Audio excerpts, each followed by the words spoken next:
J.K. Rowling's Harry Potter and the Chamber of Secrets, Chapter 13, The Very Secret Diary. Hermione பல வாரங்களா hospital விங்லேயே தங்கி இருக்க வேண்டியதா போயிடுச்சு. Christmas விடுமுறை முடிஞ்சு பள்ளிக்கு திரும்பின மற்ற மாணவர்கள் மத்தியில ஹெர்மோயினியுடைய தலைமறைவை பத்தின வதந்திகள் புயல் வேகத்துல பரவ ஆரம்பிச்சது. நிச்சயமா அவ தாக்கப்பட்டிருக்கணும்னு தான் எல்லாரும் நினைச்சாங்க. எப்படியாவது அவளை ஒரு தடவையாவது பார்த்துட மாட்டோமான்னு ஏகப்பட்ட மாணவர்கள் ஹாஸ்பிட்டல் விங்கையே கடந்து போனதால மேடம் பாம்ஃப்ரி அவங்களுடைய உயரமான திரைச்சீலைகளை கொண்டு வந்து ரோமங்கள் நிறைந்த முகத்தோட இருக்கிற ஹெர்மோயினியை மற்றவங்க பார்க்கறதால ஏற்படுற சங்கடத்தை தவிர்க்கிறதுக்காக அவளுடைய படுக்கையை சுத்தி மறைச்ச மாதிரி நிக்க வச்சுட்டாங்க. ஹாரியும் ரானும் ஒவ்வொரு நாள் மாலையும் அவளை போய் சந்திச்சாங்க. பள்ளியுடைய புது பருவம் தொடங்கி இருந்ததால அன்னன்னைக்கு செய்ய வேண்டிய வீட்டு பாடங்களை தவறாம அவகிட்ட கொண்டு வந்து சேர்த்தாங்க. எனக்கு மட்டும் இந்த பூனை மீசையெல்லாம் முளைச்சிருந்தது, இந்த வீட்டு பாடத்தெல்லாம் மூட்டை கட்டி வச்சுட்டு நிம்மதியா இருந்திருப்பேன் அப்படின்னு ஹெர்மோயினியுடைய படுக்கைக்கு பக்கத்துல இருந்த புத்தக குவியலை அடுக்கி வச்சபடியே ரான் சொன்னான். நீ பாட்டுக்கு ஏதாவது சொல்லாத ரான், அன்னன்னைய பாடங்களை அப்பப்பவே படிச்சு முடிச்சிடணும் அப்படின்னு ஹெர்மோயினி ரொம்ப சுறுசுறுப்பா உற்சாகமா சொன்னான். அவ முகத்துல இருந்த ரோமங்கள் அத்தனையும் நீங்கிட்டதாலையும் கண்கள் கொஞ்சம் கொஞ்சமா மறுபடியும் பழுப்பு நிறத்துக்கு மாறிக்கிட்டு இருந்ததாலையும் அவளை பார்க்க ரொம்பவே உற்சாகமா தான் தெரிஞ்சா. சரி, உங்களுக்கு புதுசா எந்த தடயமும் கிடைக்கலையா அப்படின்னு மேடம் பாம்ஃப்ரி காதுல விழாதபடி மெல்லிய குரல்ல கேட்டா. எதுவும் இல்லை அப்படின்னு ஹாரி ரொம்ப சலிப்பா பதில் சொன்னான்.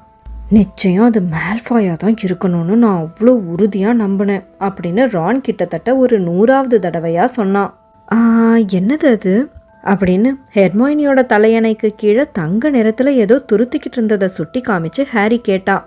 அது சும்மா சீக்கிரம் உடம்பு குணமாகணும்னு ஒரு வாழ்த்து அட்டை அப்படின்னு கொஞ்சம் பதட்டமா சொன்ன ஹெர்மோயினி அவசரமா அதை மறைக்க வேற முயற்சி பண்ணினா. ஆனா அவளை விட ரொம்ப வேகமா செயல்பட்ட ரான் அதை உருவி எடுத்து சட்டுன்னு திறந்து வாசிக்கவும் ஆரம்பிச்சான். மிஸ் கிரேஞ்சர் அவர்களுக்கு நீங்கள் விரைவில் குணமடைய வாழ்த்துகிறேன்.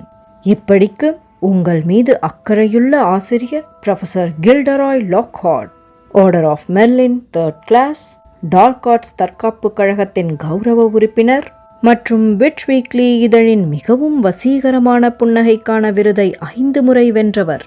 ரான் முகத்தை சுழிச்சபடியே வெறுப்போட ஹெர்மோயினியை நிமிந்து பார்த்தான். இதை உன் தலையணைக்கு கீழே வச்சுக்கிட்டு தான் நீ தூங்குறியா? ஆனா மேடம் பாம்ஃப்ரி ஹெர்மோயினிக்கான மாலை நேர மருந்தோடு அங்க வந்ததால எப்படியோ பதில் சொல்ல வேண்டிய கட்டாயத்துல இருந்து அவ தப்பிச்சிட்டா. இந்த லாக்ஹார்ட்டை விட ரொம்ப மோசமான ஒரு ஆள் யாரையாவது இதுக்கு முன்னாடி நீ சந்திச்சிருக்கியா என்ன அப்படின்னு ரான் ஹாரி கிட்ட கேட்டபடியே அவங்க ஹாஸ்பிட்டல் விங்ல இருந்து வெளியேறி கிரிஃபண்டார் டவரை நோக்கி படிக்கட்டுகள்ல ஏற ஆரம்பிச்சாங்க. ஸ்னேப் அவங்களுக்கு ஏகப்பட்ட வீட்டு பாடங்கள் கொடுத்திருந்தாரு. அதெல்லாம் செஞ்சு முடிக்கிறதுக்குள்ள தாம் பள்ளியின் 6ஆம் வருடத்துக்கே போயிடுவோன்னு ஹாரி நினைச்சான். முடிய உயர்த்தி நிக்க வைக்கும் போஷன் தயாரிக்க எத்தனை எலிவாள்களை சேர்க்கணும்னு ஹெர்மோயினி கிட்ட கேட்டிருக்கலான்னு ரான் சொல்லிக்கிட்டு இருந்தப்போ மேல் தளத்துல இருந்து ரொம்ப கோபமான ஒரு சத்தம் அவங்க காதுல விழுந்தது. அது ஃப்ளிட்சு அப்படின்னு ஹாரி முணுமுணுத்தான். அவங்க வேகமா படிக்கட்டுகள்ல ஏறி யாரு கண்ணையும் பற்றாம ஒரு இடத்துல நின்னு கூர்ந்து கவனிச்சாங்க.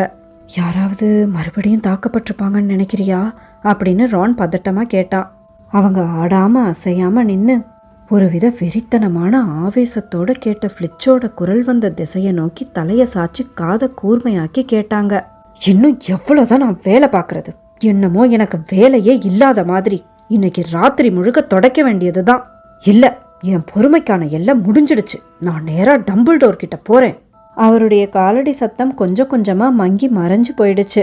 தூரத்துல எங்கேயோ கதவு பலமா சாத்தப்படுற சத்தம் கேட்டது. அவங்க ஒரு திருப்பத்தோட முனையில நின்னு தலைய நீட்டி எட்டி பார்த்தாங்க. ஃப்ளிட்சு தன்னுடைய வழக்கமான கண்காணிப்பு பணியில தான் இருந்திருக்காருன்னு தெளிவா தெரிஞ்சது. மிஸ்ஸஸ் நாரிஸ் தாக்கப்பட்ட அதே இடத்துல தான் மறுபடியும் ஒரு தடவை அவங்க நின்னுகிட்டு இருந்தாங்க. ஃப்ளிட்சு எதுக்காக கத்திக்கிட்டு இருந்திருப்பாருன்னு அந்த இடத்த பார்த்த உடனேயே அவங்களுக்கு புரிஞ்சிடுச்சு. அந்த நடைபாதையோட பாதி தூரத்துக்கு ஏதோ வெள்ளம் வந்தது போல தண்ணி பரவி கிடந்தது.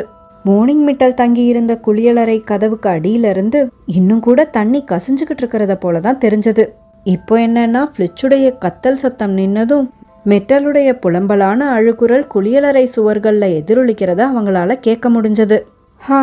இப்ப அவளுக்கு என்ன ஆச்சு அப்படின்னா ரான்.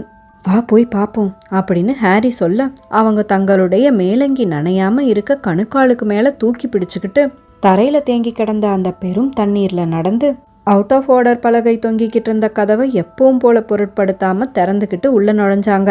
மோர்னிங் மிட்டல் அழுதுகிட்டு இருந்தா. சொல்ல போனா எப்பையும் விட ரொம்ப சத்தமாவும் ஆவேசமாவும் இருந்தது அந்த அழுக.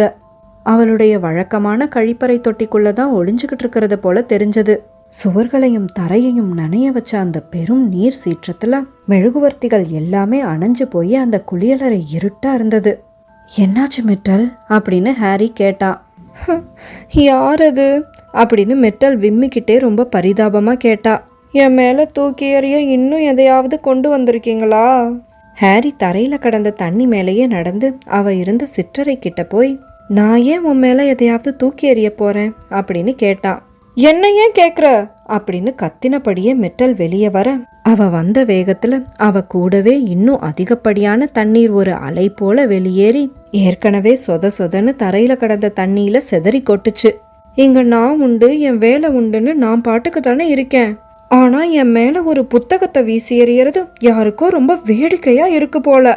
ஆனா யாராவது எதையாவது உன் மேல தூக்கி எறிஞ்சா கூட அது உன்னை காயப்படுத்தாது தானே அப்படின்னு ரொம்ப நியாயமா கேட்ட ஹாரி, அதாவது அது உன் நிழல் உருவத்தை ஊடுருவிதானே போகும். அவன் தப்பி தவறி இந்த விஷயத்த சொல்லிட்டான். மிட்டல் ஆத்திரத்துல பொங்கி எழுந்து அலற ஆரம்பிச்சிட்டா. எல்லாரும் மிட்டல் மேல புத்தகங்களை வீசி எறிங்க, ஏன்னா அவளுக்கு தான் வலிக்காதுல்ல. அவ வயிறு வழியா வீசி எறிஞ்சா 10 புள்ளிகள், தலை வழியா வீசி எறிஞ்சா 50 புள்ளிகள். என்ன ஒரு அருமையான விளையாட்டு. எனக்கு இது தோணாம போயிடுச்சு.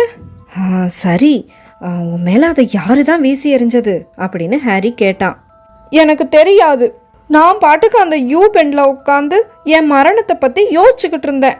அது சரியா என் தலை உச்சி வழியா விழுந்தது அப்படின்னு அவங்கள முறைச்சு பார்த்தபடியே மிட்டல் சொன்னான். அதோ தண்ணியில அடிச்சுக்கிட்டு போய் அங்க கிடக்குது